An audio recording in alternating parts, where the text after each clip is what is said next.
선물이란 예수님으로 말미암는 구원의 선물을 가리키는 말입니다. 너에게 물 좀 달라고 하는 이가 누구인 줄 알았더라면 네가 그에게 구하였을 텐데, 물 좀 달라고 하는 예수님이 바로 구세주이신 줄 사마리아 여자가 알았더라면 그 여자는 예수님께 구하였을 것입니다. 구세주여, 하나님의 선물, 영원한 생수, 영원한 생명을 나에게 주시옵소서. 그러나 여자는 예수님을 알지 못하였기에 예수님께 말할 때 이러한 말을 하게 됩니다. 주여, 물길을 걸어도 없고 이 우물은 깊은데 어디서 당신이 그 생수를 얻겠습니까? 우물에서 물을 퍼기 위해서는 그릇, 즉 바가지가 있어야 합니다. 예수님께서는 이 동네 주민이 아니고 갈릴리로 가시는 여행자였습니다. 그러니 당연히 그에게는, 예수님에게는 그릇이, 바가지가 없었습니다. 그리고 우물이 깊어서 그릇 없이는 우물물을 퍼낼 수가 없었습니다. 여기에서 오늘날 우리들에게 적용될 말씀이 하나 있습니다. 물 기를 사람에게는 물 기를 그릇이 있어야 합니다. 우리에게는 무슨 그릇이 있습니까? 또는 우리에게는 무슨 그릇이 없습니까? 우리는 무슨 그릇을 준비해야 합니까? 또한 우리들이 사모해야 할 그릇은 무엇입니까? 사마리아 여자가 예수님이 구세주인 줄 알았더라면 예수님께 구하였을 텐데, 그렇다면 수가성 우물가에서 그릇이 필요한 사람은 예수님이 아니라 사마리아 여자가 그릇이 필요한 사람이었던 것이라고 생각합니다. 사마리아 여자는 어떤 그릇이 있어야 했습니까? 여기에 대해서 조금 있다가 다시 말씀을 살펴보도록 하겠습니다. 이 우물은 깊은데 어디서 당신이 그 생수를 얻겠습니까? 이 물은 너무나 깊어서 그릇 없이는 물을 기를 수가 없습니다. 수가성에는 우물이 야곱의 우물 외에는 다른 우물이 없기 때문에 우물물을 다른 곳에서 얻을 수가 없었습니다. 어디서 당신이 그 생수를 얻겠습니까? 라는 말씀에서 우리에게 적용되는 말씀이 또 한 가지 있습니다. 우리들은 어디서 생수를 얻고 있습니까? 우리는 무언가를 얻으려고 하는 우물이 있다면 그 우물은 무엇일까요? 우리가 무언가를 얻으려고 하는 우물은 세상일 수 있습니다. 세상 속에서 권력을 얻고자 하고 돈을 얻고자 하고 명예를 얻고자 합니다. 그 세상이라는 우물에서 권력을 퍼담아 올리기도 하고 돈을 퍼담아 올리기도 하고 명예를 열심히 퍼담아 올리기도 합니다. 이 우물은 깊은데라는 말씀에서 오늘날 우리에게 적용할 말씀은 없을까요? 우리들의 우물은 얼마나 깊을까요? 권력을, 돈을, 명예를 퍼올리기 위해서 세상이 얼마나 깊은지도 모른 채 우리들은 얼마나 많은 수고를 해야 할까요? 우리는 얼마인지도 모르는 그 깊은 세상 속에서 우리가 원하는 것들을 얻기 위해서 세상 속에 빠져 들어가기도 합니다. 우리 조상 야곱이 이 우물을 우리에게 주셨고 자기 아들들과 짐승이 다 마셨는데, 야곱이 그 아들 요셉에게 준 땅은 창세기 33장 19절에 나오는 세겜 땅이 가깝고 야곱의 우물이 있었습니다. 야곱의 우물은 야곱이 하몰의 아들에게서 산 밭을 가지고 그 밭을 파서 만들었던 우물이었습니다. 넓이가 9척으로 한 척이 30.3cm인데 9척이면 270cm, 즉 넓이가 2m 70cm였습니다. 깊이가 75척으로 2250cm, 다시 말해서 22m로 깊이가 아주 깊었습니다. 우물이 22m로 6천 깊이만큼 깊었습니다.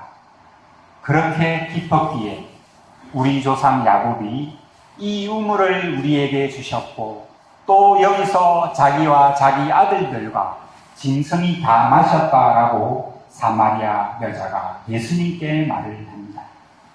그리고 사마리아 여자가 예수님께 또다시 말을 합니다. 당신이 야곱보다 더 크니까. 이 말씀 가지고 우리에게 적용해 보기를 원합니다. 야곱이 우리에게는 무엇일까요? 사마리아 여자에게는 야곱이 예수님보다 더 큰 존재였습니다. 야곱과 야곱의 자식들과 짐승들, 낙타들이 야곱을 통해서 우물물을 마시며 살았습니다. 그리고 사마리아 수가성 사람들은 야곱이 준 그 우물에서 물을 마시며 살아왔습니다. 그러므로 야곱은, 또한 야곱의 우물은 사마리아 사람들에게 절대적인 존재였던 것이었습니다. 이 말씀을 오늘날 우리에게 적용해 보면 오늘날의 우리들은 어떤 야곱을 가지고 있습니까? 무엇이 우리에게 절대적인 존재가 되었습니까? 무엇이 우리에게 필요한 것을 채워주며 우리들이 그것에 의존하게 되었던 것일까요? 사마리아 여자에게 예수님보다 더 큰 존재였던 야곱은 저와 여러분들에게 무슨 존재입니까? 당신이 야곱보다 더 큽니까? 라는 사마리아 여자의 질문에 예수님께서 대답하십니다. 이 물을 마시는 자마다 다시 목마르려니와 내가 주는 물을 마시는 자는 영원히 목마르지 아니하리니 라고 말씀하십니다. 야곱과 그의 자녀들과 짐승들은 이 우물에서 살아있는 동안 계속해서 물을 마셔왔습니다. 물을 한 번 마신다고 해서 영원히 발전이 해결된 것은 아니었기 때문이겠죠. 이 사마리아 여자 또한 매일매일 목마르지 않기 위해서 우물물을 매일매일 마셔야 했습니다. 그런데 예수님께서는 야곱의 우물물을 마시는 자는 다시 목마르려니와 예수님께서 주시는 물을 마시는 자는 영원히 목마르지 아니할 것이다 라고 말씀하십니다. 그 이유가 무엇입니까? 예수님께서 이어서 말씀하시기를 내가 주는 물은 그 속에서 영생하도록 솟아나는 생물이 되리라고 말씀하십니다. 예수님께서 주시는 물은 영생으로 솟아나는 영원한 생수가 되신다고 말씀하십니다. 통일교가 식음료 분야에 침투해서 다양한 식음료 제품을 만들어 판매 중에 있습니다. 그 중에 통일교가 이런 제품의 식음료를 판매한다면 아마 대박을 터뜨릴 것입니다. 제조회사, 주식회사 통일교, 품종은 생수, 제품 이름은 영원한 생물. 이런 제품을 통일교에서 만든다면 대박날 것입니다. 야곱의 우물처럼 우물에 관련된 말씀을 구약 성경 속에서도 한번 찾아보고자 합니다.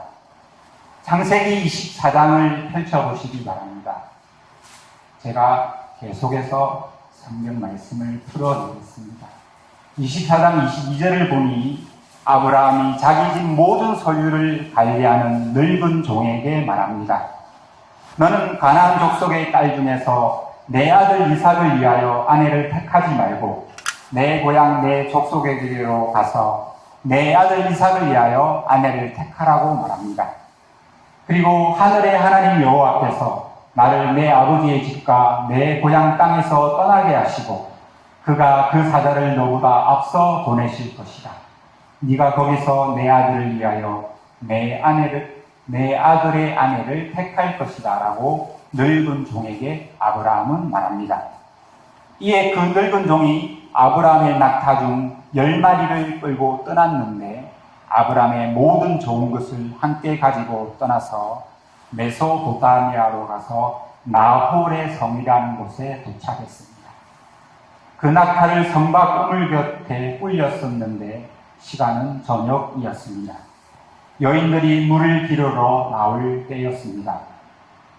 리브가가 물동이를 어깨에 메고 나오니 그가 아브라함의 동생 나홀의 아내 밀가의 아들 부두엘의 소생이라.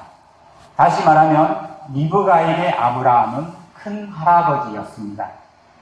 이스라엘은 당시 이방 민족과 결혼하지 않기 위해서 약간 먼 친척과 결혼을 하는 경우도 많았습니다. 리브가가 우물로 내려가서 물을 물동이에 채워가지고 올라왔습니다. 아브라함의 종이 달려가서 말합니다.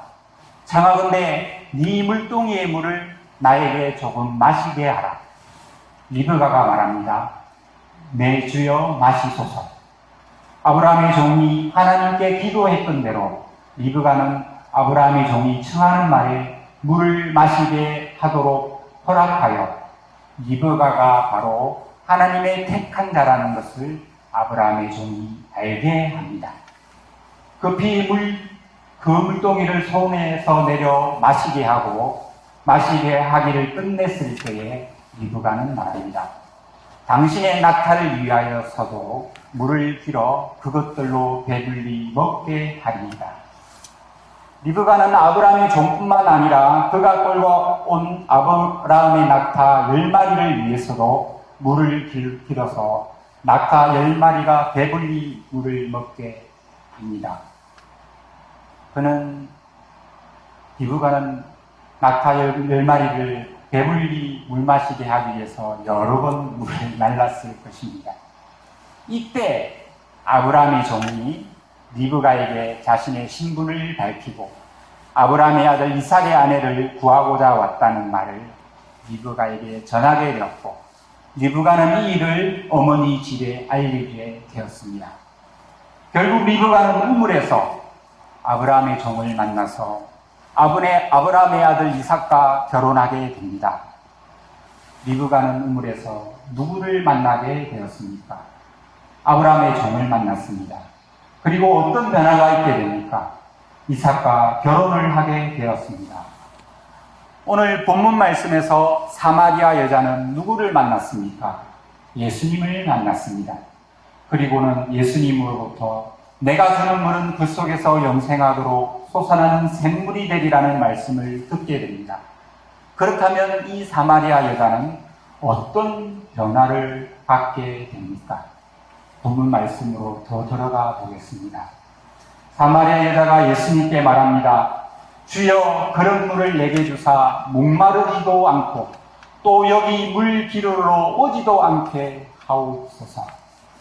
사마리아 여자는 예수님께서 말씀하시는 영원히 솟아나는 샘물을 자신에게 주시옵소서. 그리고 목마르지도 않고 이 우물에 물 기르러 오지도 않게 해달라고 간청을 합니다. 자, 여기서 예수님께서는 사마리아 여자의 간청에 어떻게 응답을 하십니까? 여자의 간청에 바로 영생하도록 솟아나는 샘물을 여자에게 주셨습니까? 성경 말씀을 자세히 들여다보시기를 원합니다. 예수님께서 말씀하신 내용은 가서 네 남편을 불러오라는 말씀이셨습니다. 아니, 영생하는 샘물을 달라는 사마리아 여자의 간청에 샘물은 주시지도 않고 남편을 불러오라고 말씀하시는 예수님. 왜 이런 말씀을 여자에게 하시는 것일까요? 사마리아 여자에게 예수님은 잘못 말씀을 건네셨던 것일까요?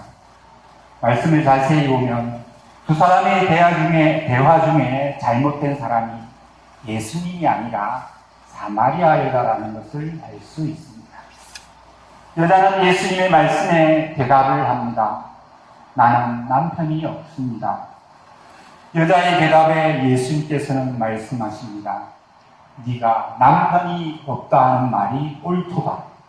너에게 남편 5이 있었고 지금 있는 자도 네 남편이 아니니 네 말이 참되도다. 여기까지 대화를 들어보면 두 사람의 대화 중에 사마리아 여자가 잘못한 것은 없어 보입니다. 여자는 참된 말을 했기 때문입니다. 그런데 갑자기 사마리아 여자가 대답합니다. 주여, 내가 보니 선지자로소이다. 사마리아 여자가 예수님께서 5 남편이 있었다는 말씀에 놀라워하며 고백하기를 예수님께서 선지자이시라며 지금부터 사마리아 여자의 마음에 예수님께서 다르게 보이기 시작했습니다. 결국 여자의 고백으로 인해 두 사람의 대화 중에 예수님의 잘못이 없었다는 것이 증명되었습니다. 영원한 샘물을 달라는 사마리아 여자의 간청에 예수님은 남편을 데려오라고 말씀하셨는데 남편을 데려오라고 말씀하신 그 의도가 사마리아 여자의 마음을 변화시키고자 하는 것이 예수님의 의도였다는 것이 오늘 본문에서 우리가 놓치지 말아야 할 부분입니다. 영원한 샘물을 달라는 여자가 이어서 예수님께 간청하는 것은 영원한 샘물을 마시고 내가 목마르지도 않고 다시는 야곱의 우물에 물을 기르러 오지도 않게 해달라고 간청을 했습니다. 영원한 샘물로 목마르지 않는 것, 그것 못지않게 사마리아 여자는 우물에 물을 퍼담기 위해서 매일매일 우물을 찾아서 오지 않는 것이 그 여자에게 중요한 관심사였습니다. 영원한 샘물 못지않게 중요한 것이 세상적인 성취, 세상적인 만족이었던 것입니다. 예수님께서는 사마리아 여자에게서 세상적인 만족의 부분에 대해 해결하시기를 원하셨습니다. 그래서 이 예수님께서는 영원한 샘물을 바로 주시겠다고 말씀하시지 않으시고 여자의 남편 문제를 끄집어 내셨습니다. 여자의 세상적인 만족에 관해서 해결하시고자 여자에게 대화를 계속 이어나가셨습니다. 사마리아 여자는 남편이 5이나 있었지만 그것도 불법적으로 그 남편으로 인해 세상적인 물질적인 만족을 얻었던 것이 아니라 물질적인 만족을 누리지 못했습니다. 그리고 지금 있는 남편도 합법적인 남편이 아니었습니다. 그리고 그 여자는 여전히 목이 말라서 우물물을 찾아야 했고 더운 날씨에 우물물을 찾지 않는 다른 사람들이 아무도 없는 점심 12시에 햇볕이 가장 강렬한 그 시간에 우물을 찾아왔던 것입니다. 세상 사람들의 이목이 두려워서 구약의 리브가가 찾았던 저녁 시간에 우물을 찾지 않고 사마리아 여자는 유대인 시간으로 점심 12시 아무도 찾지 않는 그 시간에 우물을 찾아와야 했던 것입니다. 이 사마리아 여자에게 남편은 어떤 의미입니까? 이 말씀은 또한 우리들에게 어떻게 적용이 됩니까? 여러분들에게 남편은 무엇입니까? 여러분들에게 지금까지 있었던 남편 5이 무엇이었는지 생각해 보시기 바랍니다. 어떤 신학자들은 사마리아 여자에게 있었던 남편 5이 사마리아 지방에 있었던 이방신 5을 가리킨다고 말합니다. 어떤 신학자들은 사마리아 여자에게 있었던 남편 5은 사마리아 여자가 누리고자 했던 세상의 만족 5가지라고 설명을 합니다. 오늘 우리에게 있는 남편 5은 과연 무엇이고 무슨 의미가 있는 것일까요? 우리가 의지하고자 했던 남편은 과연 무엇입니까? 나는 무엇에 의존해서 세상에서 살아가고자 했습니까? 남편 5 외에 지금 있는 남편은 또 무엇입니까? 주여, 내가 보니 선지자로소이다. 이 말을 예수님께 건넨 사마리아 여자는 예수님께 또 한마디를 건넵니다. 우리 조상들은 이 산에서 예배하였는데 당신들의 말은 예배할 곳이 예루살렘에 있다 하더이다.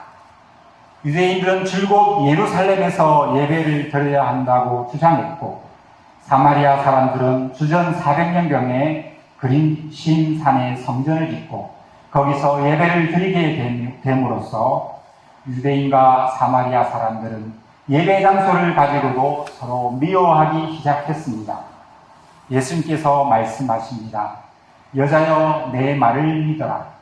이 산에서도 말고 예루살렘에서도 말고 너희가 아버지께 예배할 때가 이르리라. 그리신 산도 아니고 예루살렘도 아닌 하나님께 참으로 예배할 때가 이를 것이라고 예수님께서는 말씀하십니다. 그때가 언제입니까? 예수님께서 십자가에서 죽으실 때에 성소의 휘장이 위에서부터 아래로 찢어졌습니다. 이제 예수님께서는 육신의 장막을 벗어나심으로 어떤 한 장소에만 머물러 계시는 것이 아니라 어떤 한 건물에만 머물러 계시는 것이 아니라 어느 곳에서나 현재에 계십니다. 예수님께서는 사마리아 여자에게 그리신 산도 아니고 예루살렘도 아닌 참으로 예배할 때, 그때가 오는데 예수님께서 죽으시고 부활하심으로써 그 말씀을 이루어 주셨습니다. 이제는 성삼위 하나님을 믿는 자들이, 성도들이 예배하는 그곳이 어느 곳이 될지라도 그곳이 바로 예배의 처소가 되는 것입니다. 너희는 알지 못하는 것을 예배하고 우리는 아는 것을 예배하느니 이는 구원이 유대인에게서 남이니라. 사마리아 사람들은 모세 오백만 믿고 다른 선지서들은 믿지 않고 버렸습니다. 그래서 사마리아 사람들은 하나님을 예배하는 데 있어서 잘못된 것이, 부정한 것이 많았습니다. 그러나 유대인들은 구약을 전부 믿었고 구세주도 이스라엘 중에서 나왔으며 이스라엘이 축복의 통로가 된다는 의미에서 구원이 유대인에게서 난다는 말씀을 예수님께서는 하고 계십니다. 아버지께 참되게 예배하는 자들은 영과 진리로 예배할 때가 오나니, 영과 진리로 예배한다는 말씀은 영은 성령을 가리키는 말씀으로서 성령으로 거듭난 자만이 하나님께 예배할 수 있다는 말씀입니다. 진정이라는 말은 진리를 가리키는 말로 구약에 기록된 하나님의 모든 약속들이 성취된 사실, 다시 말해 그리스도를 가리키는 말로 십자가를 통해 예수님과 연합된 자만이 하나님을 예배할 수 있다는 말씀입니다. 사마리아 여자가 예수님의 이 말씀을 듣고 대답합니다. 메시아 곧 그리스도라 하는 이가 오실 줄을 내가 아노니 그가 오시면 모든 것을 우리에게 알려주시리이다. 사마리아 여자는 조상 때로부터 이어져 온 신앙을 통해 그리스도가 오시면 모든 것을 알려주신다는 것을 믿고 있었습니다. 단지 부족한 것이 하나 있다면 지금 눈앞에 있는 예수님이 바로 그리스도라는 것을 아직 모른다는 사실입니다. 오늘날에도 믿지 않는 사람들 중에서도 종말이 오면 그리스도께서 재림하신다는 사실을 아는 사람들이 많이 있지만 그리스도 예수께서 2000년 전에 오셨고 우리를 위해 십자가에서 죽으시고 부활하셔서 종말에 재림하시고 세상 모든 사람들의 심판주가 되신다는 사실을 믿지 않는 사람들이 많이 있습니다. 심지어 교회에 다닌다고 하면서도 예수님께서 나의 죄를 대신해서 십자가에 달려 돌아가셨다는 사실에 대해 믿음으로 고백하지 못하는 사람들도 여전히 교회에 내에 있습니다. 예수님께서 말씀하십니다. 너에게 말하는 내가 바로 그리스도다. 오늘도 예배를 통해서 영광을 받으시고 말씀하고 계시고 우리들에게 깨달음을 주시고 우리들의 믿음을 자라게 하시고 하나님을 알게 하시는 분이 바로 성삼위 하나님이심을 믿음으로 고백할 수 있는 우리가 되어야 할 줄로 믿습니다. 이때 마을에서 먹을 것을 사러 갔던 제자들이 돌아왔습니다. 예수님께서 여자와 말씀하시는 것을 이상히 여겼으나 무엇을 구하는지, 왜 사마리아와 여자와 말씀하시는지 묻는 제자들이 없었습니다. 유대인 사회에서는 남자들이 길거리에서 여자와 이야기를 나누지 못했고 심지어는 자기 아내와도 길거리에서는 이야기를 나누지 못했다고 합니다. 그런데 예수님의 제자들이 먹을 것을 마을에서 사고 돌아왔을 때에 예수님께서 사마리아 여자와 집이 아닌 길거리 우물가에서 이야기한 것에 대해 궁금해하지 않았습니다. 이제 제자들은 예수님께서 사마리아 여자와 이야기를 나눌 때 반드시 그럴 만한 이유가 있을 것이라고 생각했던 것입니다. 이 말씀을 오늘날 우리에게 한번 적용해 보겠습니다. 오늘날 우리들은 누구와 이야기를 나누고 있습니까? 여러분들은 가정에서, 직장에서, 사업체에서, 학교에서 누구와 이야기를 나누고 있습니까? 누구와는 이야기를 나누지 않는데 누구와는 이야기를 많이 나누고 계십니까? 그리고 그 이야기의 내용은 무엇입니까? 누구와 어떤 내용으로 우리들은 이야기를 나누며 살아가고 있는 것일까요? 사마리아 여자가 물동이를 버려두고 동네로 들어갑니다. 물동이를 머리에 이고 또는 어깨에 메고 동네에 들어갔다면 어떻게 되었을까요? 사마리아 여자가 동네에 들어가서 한 것이 무엇이었습니까? 사람들에게 이릅니다. 내가 행한 모든 일을 나에게 말한 사람을 와서 보라. 이는 그리스도가 아니냐 하니. 그들이 동네에서 나와서 예수님께로 나옵니다. 사마리아 여자는 물동이를 버려두고 동네에 가서 예수님을 전했습니다. 우리가 버려야 할 물동이는 무엇입니까? 남들보다 더 부지런히 열심히 최선을 다해서 잠은 무덤에서 자기로 마음을 먹고 먹는 것도 대충 먹고 성공을 하고 싶은 마음이 여러분이 짊어지고 있는 물동이가 되어 있지는 않습니까? 그 물동이를 짊어지고 오늘은 또 어디로 나아가고 계십니까? 그 성공이라는 물동이를 짊어지고 동네 사람들에게 복음의 현장으로 예수님을 전하는 곳으로 나아가고 계십니까? 그 성공이라는 물동이를 짊어지고 복음을 전하는 곳이 아니라 세상이라는 우물로 여전히 되돌아가고 있지는 않습니까? 리브가는 우물가에서 아브라함의 종을 만나 변화되기를 이삭의 아내가 되었습니다. 사마리아 여자는 우물가에서 예수님을 만나 예수님이 기다리던 그리스도이심을 믿고 이제 변화되었습니다. 무엇으로 변화되었습니까? 불법적인 5 남편의 아내가 아니라 불법적인 지금 있는 남편의 아내가 아니라 예수님의 거룩한 신부가 되었습니다.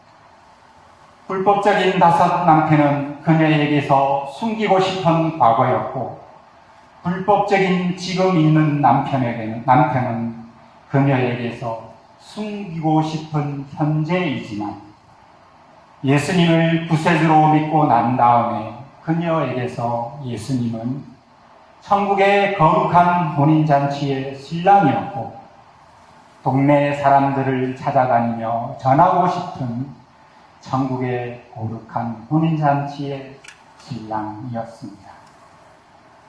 그 사이에 제자들이 예수님께 동네에서 사온 먹을 것을 잡수시라고 청합니다. 그런데 예수님께서는 말씀하시기를 나에게는 너희가 알지 못하는 먹을 양식이 있느니라. 제자들이 서로 말합니다. 누가 예수님께 잡수실 것을 갖다 드렸을까? 예수님께서 제자들이 서로 말하는 것을 알아들으시고 나의 양식은 나를 보내신 이의 뜻을 행하며 그의 일을 온전히 이루는 이것이니라. 예수님을 보내신 하나님의 뜻을 행하며 하나님의 일을 온전히 이루는 것이 바로 예수님의 양식이라고 예수님께서는 말씀하십니다. 과연 우리들은 하나님의 뜻을 행하고 있습니까? 아니면 내 뜻을 행하고 있습니까? 과연 우리들은 하나님의 일을 온전히 이루고 있습니까? 아니면 하나님의 일은 조금만 행하고 눈치 보이니까 생색낼 정도만 이루고 나의 일을 반대로 온전히 이루며 살아가고 있지는 않습니까? 여자의 말이 내가 행한 모든 것을 그가 내게 말하였다 증언하므로 그 동네 중에 많은 사마리아인이 예수를 믿는지라. 많은 사람이 예수님을 믿게 되었습니다. 그 이유가 사마리아 여자가 증언한 것 때문이었습니다. 사마리아 여자가 증언한 것은 바로 이것입니다. 내가 행한 모든 것을 예수님이 나에게 말씀해 주셨습니다. 여러분들은 어떤 것을 증언하고 계십니까? 복음을 전할 때 무엇을 전하십니까?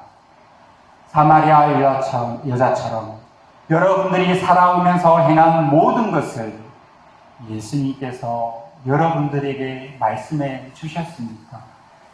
여러분들이 살아오면서 행한 모든 것을 여러분들이 말씀을 읽는 가운데 예수님께서 말씀해 주고 계십니까?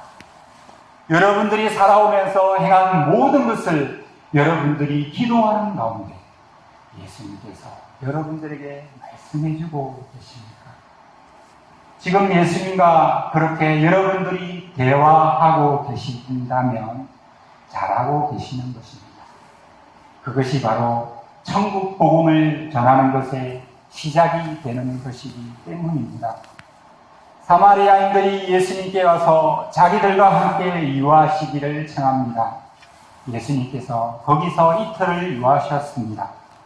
3년간의 공생의 기간 동안 외면받던 사마리아 수가성에 예수님께서 1박 2일 동안을 함께 계셨습니다.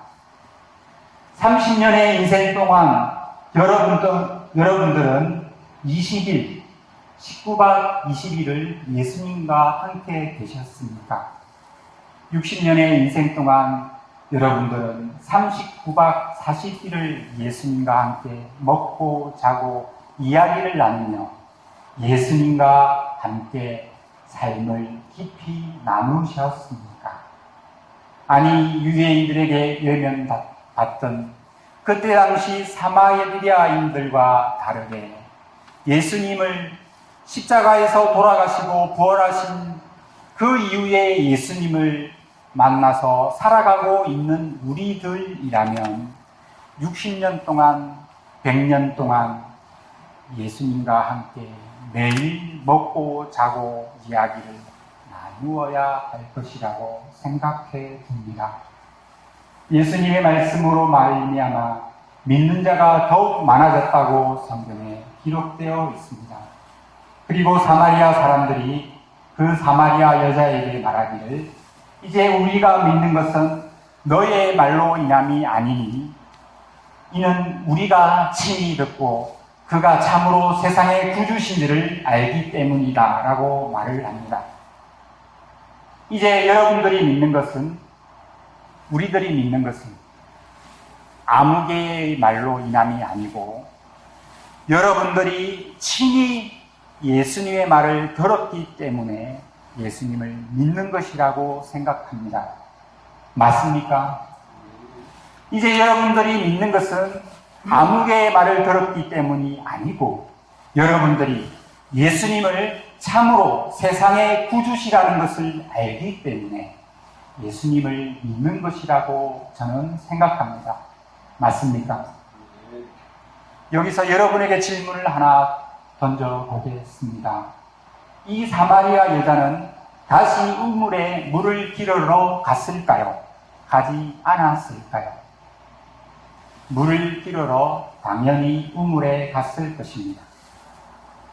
그리고 이제는 점심 12시가 아니라 다른 여인들처럼 저녁이 되어서 신선해졌을 때에 우물가에 물을 길으러 갔을 것이고 동네 여자들과 이런저런 이야기도 나누었을 것입니다.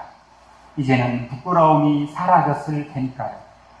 이 사마리아 여자도 다시 우물에 길으러 갔을 것이고 다른 집에 사는 사마리아 여자도 이틀 동안 머무신 예수님을 통해 마을 사람들과 함께 예수님의 말씀을 들으면서 예수님을 믿게 되었고 그리고 변함없이 물을 길으러 저녁에 우물 갔을 것입니다. 그러면 예수님을 만나기 전과 만난 후에 사마리아 여자에게는 어떤 변화가 있었을까요? 만나기 전과 같이 우물에 물을 길으러 간 사마리아 여인, 그녀에게 달라진 것이 하나 있었습니다.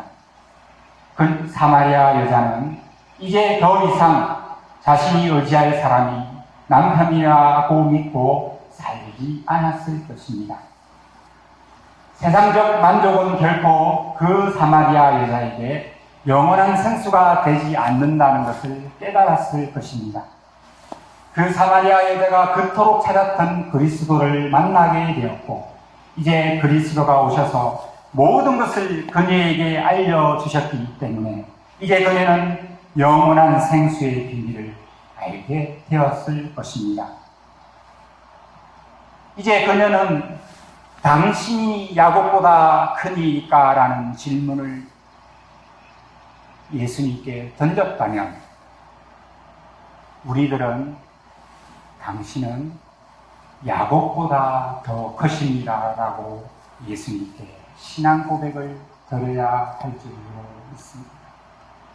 이 고백으로 우리들은 이 한 주 동안도 살아가야 우리들이 예수님으로부터 힘을 얻고 예수님의 제자가 예수님의 사람이 되리라고 생각해 봅니다.